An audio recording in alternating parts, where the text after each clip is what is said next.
and I represent Bauchi, Center of Bauchi State. Mr. President, this is not an interesting time in this country.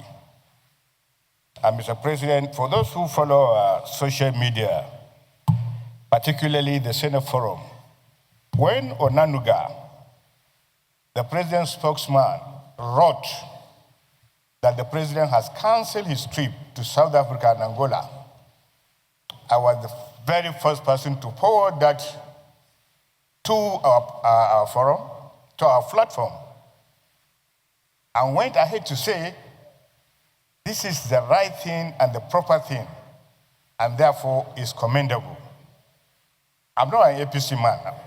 Mr. President, at times like this, moments like this, when you honestly see very clear design by some foreign powers to take over the affairs of this country, if you're a Nigerian,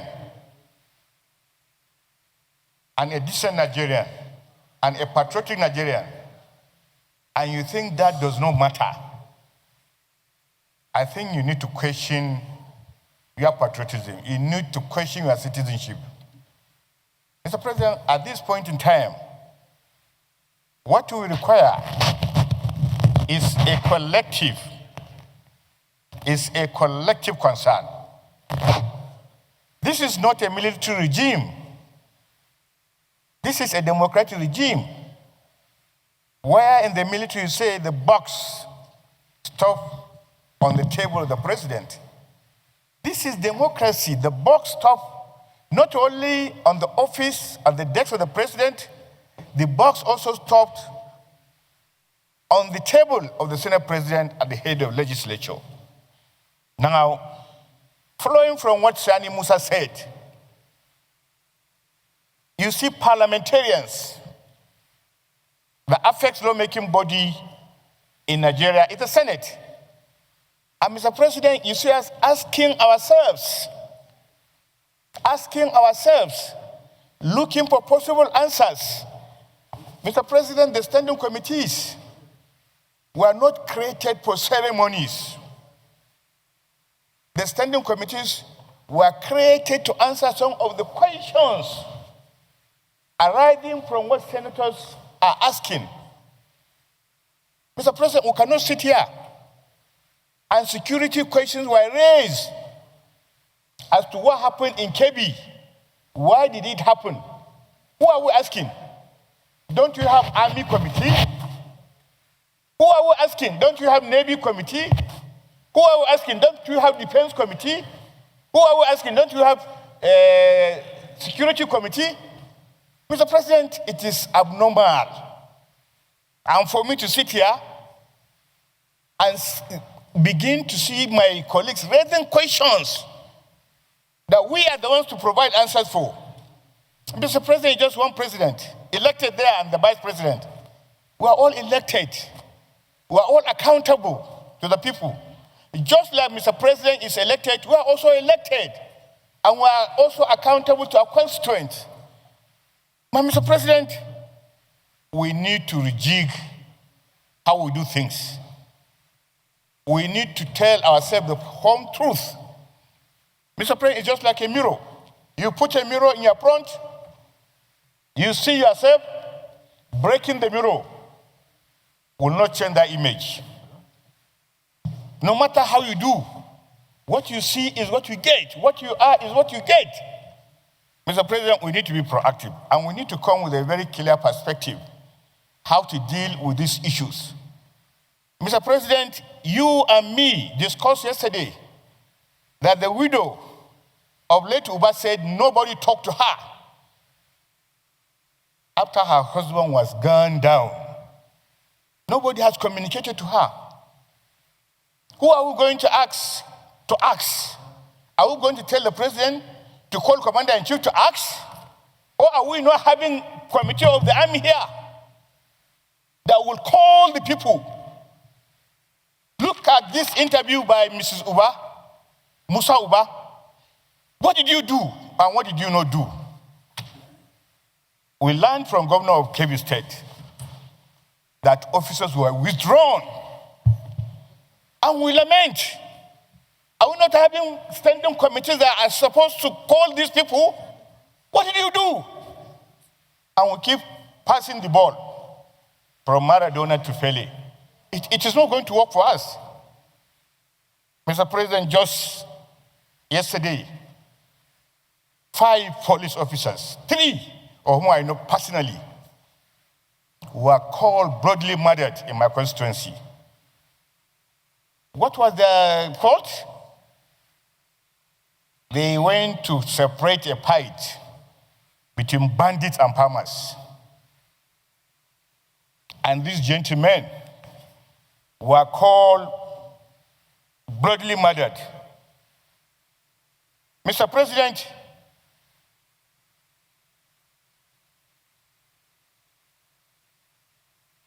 by your leave, I will have the honor to call the names of these officers.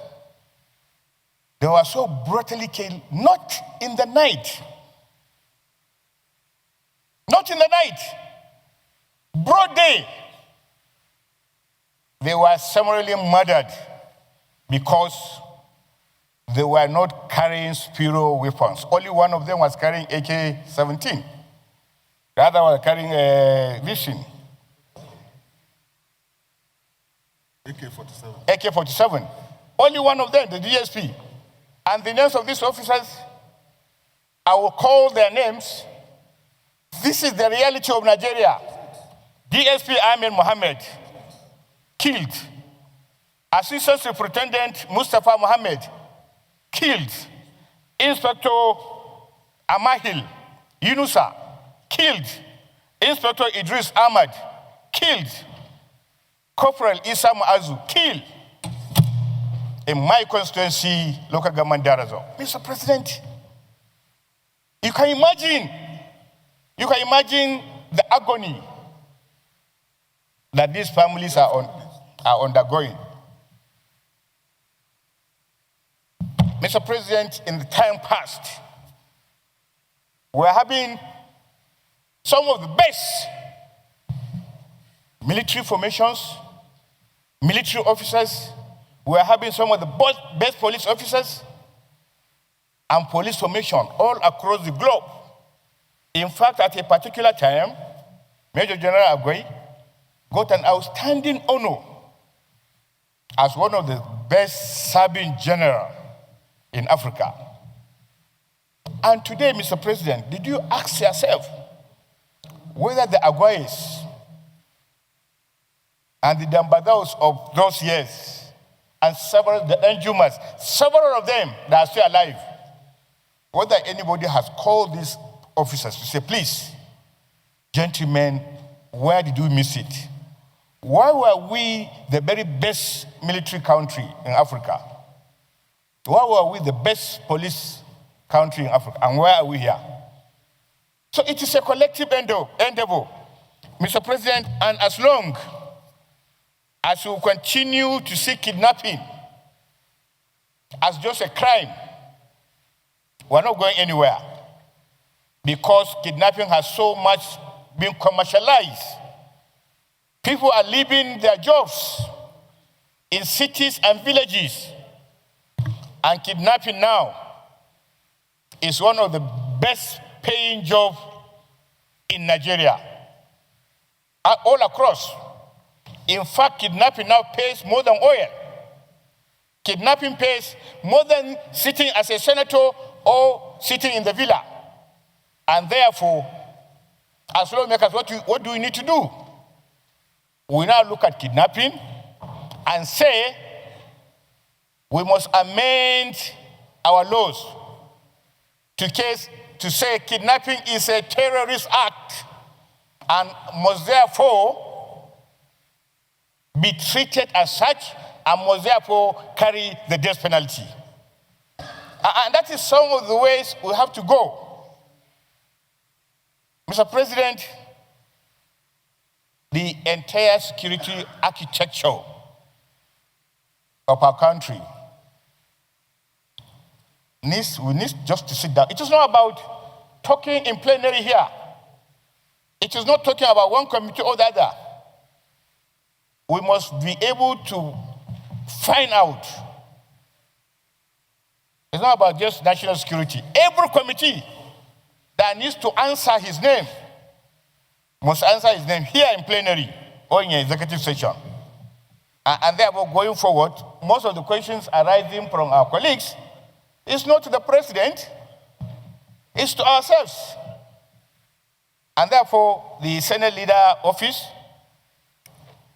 with the understanding of the SP, must find a way in a situation like this, before we even peruse to the matter in details, we need to raise the chairman of committees to give us a synopsis of what they do, how they do it, and then following from that, then we can give our opinion, our recommendation, the way forward, the way this. But if we every day we come here and we do some of these things that we only do it probably to appease our constituents, but the matter is not solved.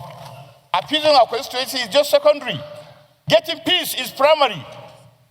People want to turn our country upside down, and we are looking at it as a joke. Day in, day out, a parliamentarian in Congress will make a whole contingent of federal government go there. Member of Congress, that is an equal of number of house. One person. Member of a subcommittee. Did you elect Trump? Did you elect him? The answer is no. As they are doing, we must also do. We are here because people elected us. And we are not answerable to any member of Congress, and we should not. But we can partner. We can partner. If they want to hear from us, they should hear from us. If we want to hear from them, we can hear from them. I've been to the Congress 3 times. I've been to UK Parliament 3 times.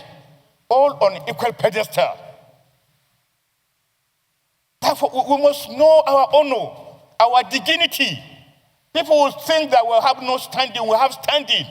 We are the largest country in Africa and the biggest black nation on the face of this, and therefore, leadership must be provided. Let's just look inward. Let's put our acts together, and then we dare any outside power. But we have to put our acts together. Where the leadership comes begging, we must make it right. Where they need to be commended, we must commend them. The Nigerian people we must inspire them to believe what we are saying. Every day we talk like this, we talk like this. You go to the media, you go to the press, it's all talk. And that is true. But we need to change these things. Mr. President, I pray that in one of the prayers, we'll give a 1-minute silence on behalf of these murdered police officers. I so submit. Senator Dube. Actually commend my colleagues for showing deep concern and extensively discussing this very, very important motion. Section 14.2 of the Constitution is very clear. The purpose of government is security and welfare of its citizens. This problem of insecurity has bedeviled this country for a very long time. This chamber, that is the Senate, should not be lamenting. As you said, should be looking for solution and making appropriate recommendation. Fortunately, this president is responsible in terms of the issues of insecurity, as he exhibited by canceling his trip to G20 in order to attend to this very serious problem. I want to really add on what the former Senate President said, Senator Ahmed Lawan, on the way forward. I have been the chairman of Committee on Army in the 9th Senate. And during his leadership, we had, I think, 4 submits on this issue of security. Unfortunately, it didn't solve the problem that time. Recommendations were made and efforts were also made. Distinguished colleagues, let us use this opportunity to give the president or the leadership the necessary support in order to address this very serious problem of insecurity that is expanding to a level where government will sit down and negotiate with criminals or bandits or terrorists. The Nigerian Armed Forces and other security agencies are putting in their best. So, I'm really not comfortable with blaming them. Nigerian Army, for example, is operating in almost 32 states as it is now. They are overstretched. They don't have the number. The whole of the Nigerian Army, up to now, are not up to 300,000. I'm the one. 177. Okay, it is the police that. So, the Nigerian Army is less than 200,000. Nigerian police, less than 400,000.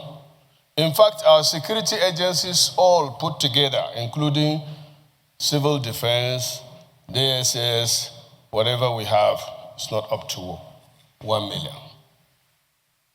In Egypt, the total population of Egypt is about 100 million. They have 1 million police.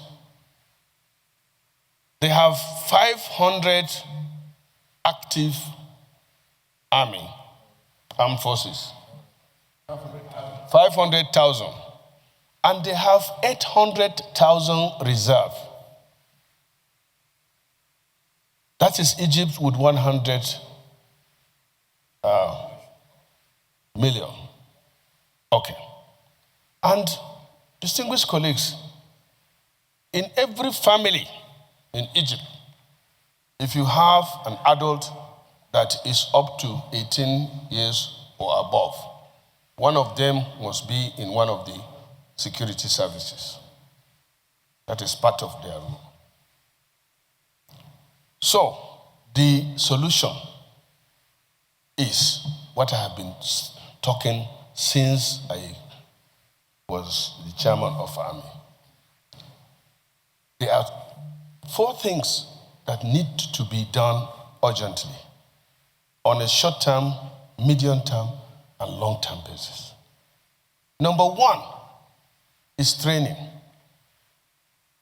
Our armed forces and other security agencies are not well trained for the challenges that we are facing now. The Nigerian Army is trained to fight an enemy that is identifiable. But this time around, they are fighting an unknown enemy. That's why you hear they say unknown gunmen, because the gunman is not known. We have to train them adequately. Secondly, and this is also very, very important, is equipment for the armed forces. Mr. President, as I am speaking to you now, the Army aviation sector, which was strengthened by the current president, the coming of Mr. President changed the dynamics. Lastly, sir, this is very, very important, and I understand I try to bring emotion on that, and the issue of remuneration of the armed forces and other security agents. As I told you last time, in Africa, where they have army, the whole of Africa, Nigeria's base salary for a private is second to the last. They receive 100,000, and this is because the president, this current president, when he came in and we raised this matter, he doubled the salary. And do you know what A private Nigerian army now is receiving 100,000. Their daily ration before was 1,500. Now the president increased it to 5,000. No. Mr. President, please be patient. This is very important. We are not yet there. Okay. When they come before us, we are the ones in charge of budget. Let me tell you another problem. They will tell us what they need. Sir, with all due respect, generals don't complain. You don't expect a general to come and tell the Senate here. No, we will compel them to discuss freely with us. Please. They have their CNC. That should be the closed session. Let's not okay. Let's not bob their hair Mr. President. Behind their back. So we should give the president the necessary support. Lastly, Mr. President, when we say get those kidnapped back, the only thing that they can do is to track. But we don't have satellite images and capacity. To your knowledge, we have. Sir, I was a governor. I used to track criminals up to Kwara State, up to Taraba, up to Jalingo. Mr. President. So it's just the wheel. Mr. President. I pick them up in any part of the country. God. So please, don't go there. How did they even... I'm giving you information, Mr. President, please. But I'm saying... We have 4 satellites. Nigeria has 4 satellites. And we don't have satellite coverage or surveillance 24 hours. We don't have it. The Civil Senator, can I thank you for your contributions? And plead that some of these details should be discussed in closed session. I am Issa Jibrin, representing the very good people of Kogi East. Your Excellency, I have listened attentively to the comments by my colleagues, and I appreciate them all.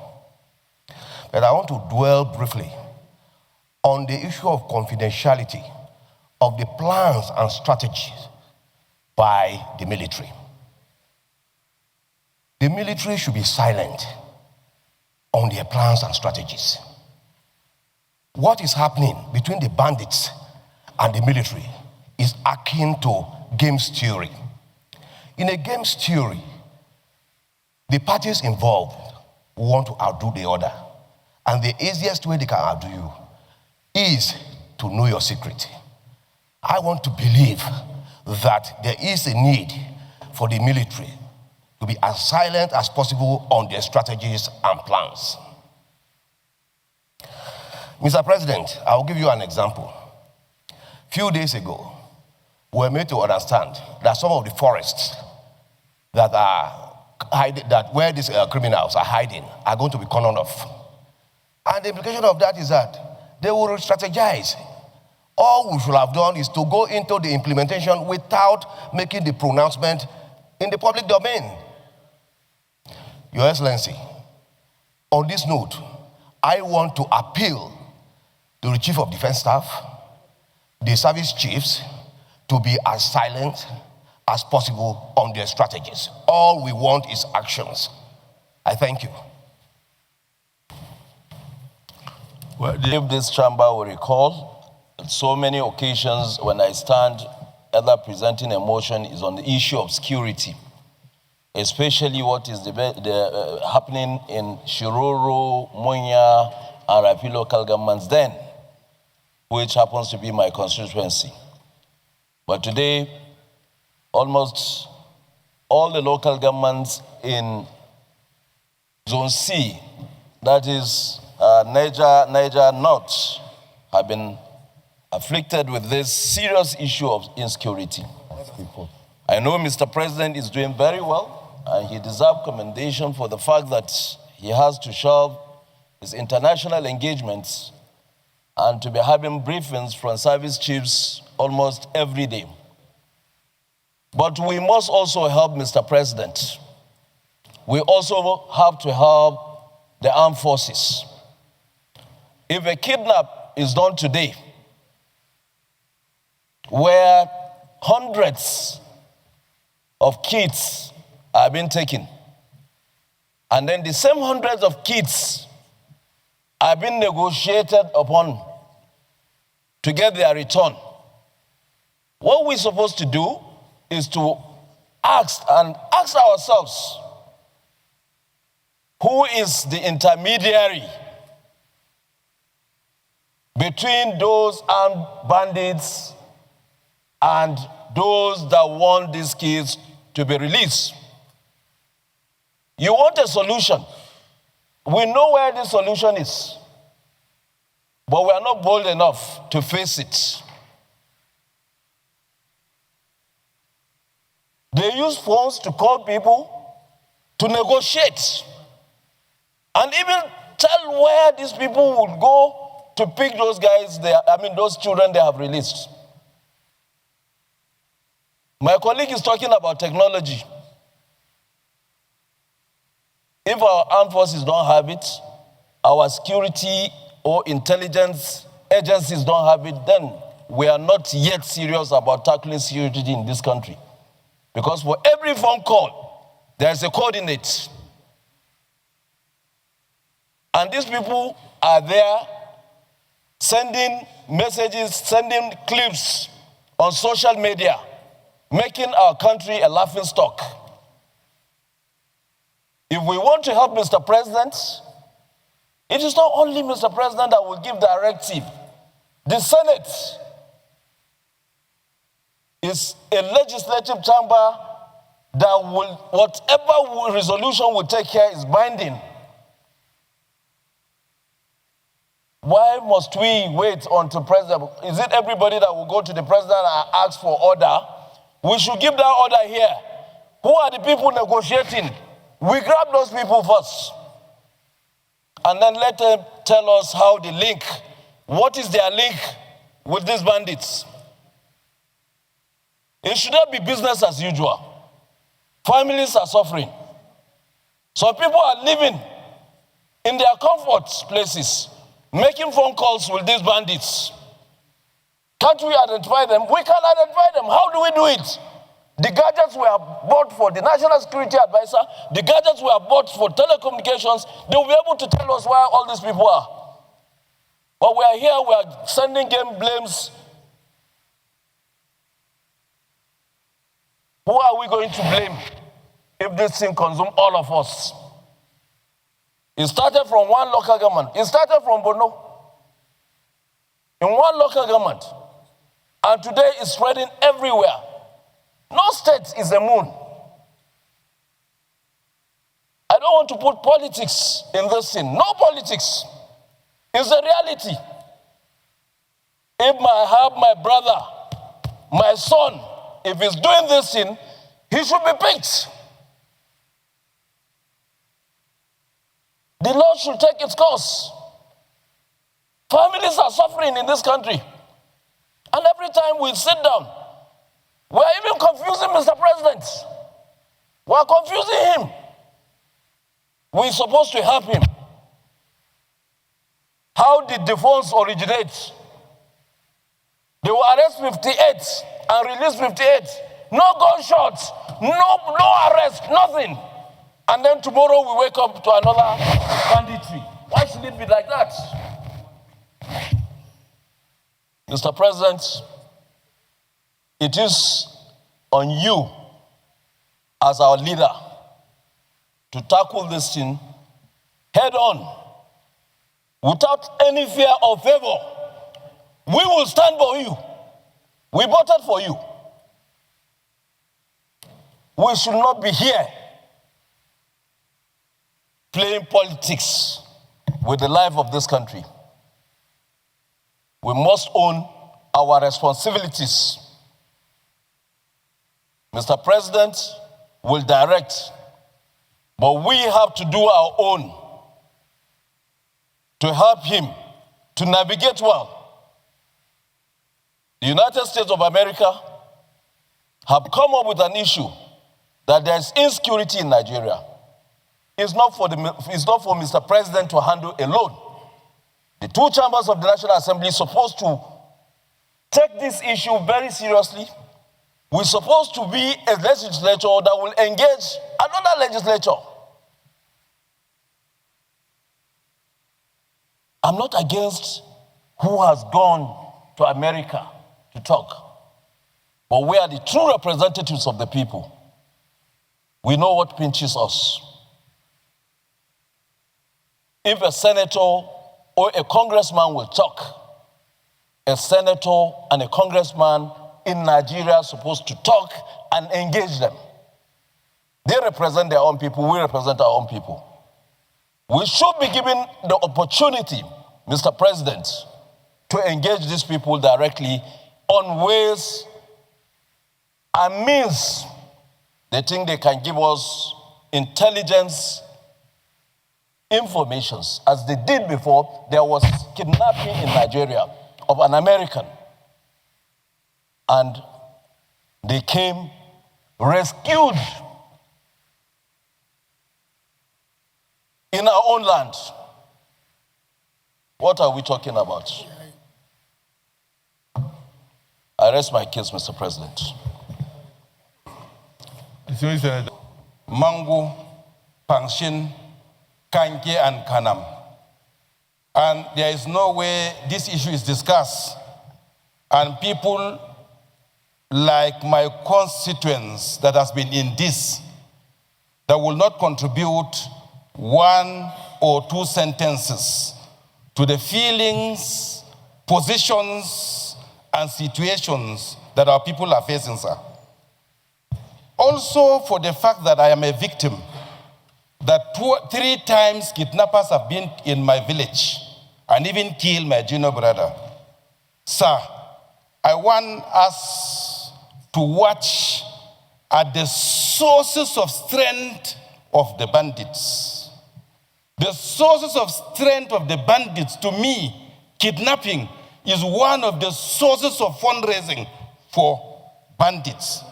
Because all the monies they normally get from kidnapping is to finance or buy weapons to come back as bandits.